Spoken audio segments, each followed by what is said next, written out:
Hi, this is Frank. I'm Wray Schelin's super volunteer at Pro Shaper Metal in Charlton, Massachusetts.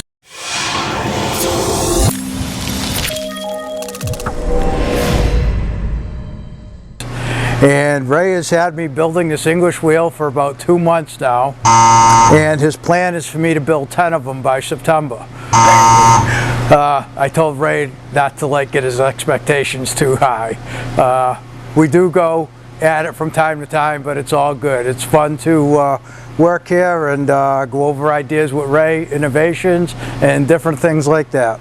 So Ray came up with this design of a double square English wheel, and we laid it out. We figured some dimensions, we cut some pieces, we fitted them, we made a jig to hold all the pieces while I welded them, and Ray, for the finishing touches, wanted me to put bondo over all the welds so the wheel would look nice and smooth, because sometimes my welds don't.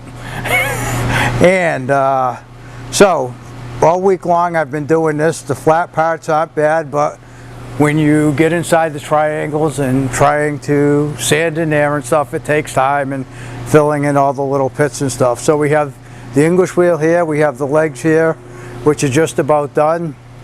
And I think by next week we'll have this all painted up. And we have the mechanism made for it. We're going to make the bottom piece. So possibly in a couple of weeks you will see a finished English wheel, depending on how motivated I am.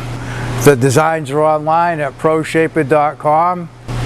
And just one more thing, my name is Frank Miller, and this is the back of my card. And I collect these cans, and as you can see, it's Frank Miller's nut loosener.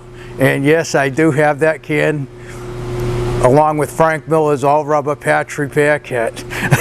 Maybe I'll bring you a picture of that one next time. Thanks for tuning in to Pro Shaper Metal.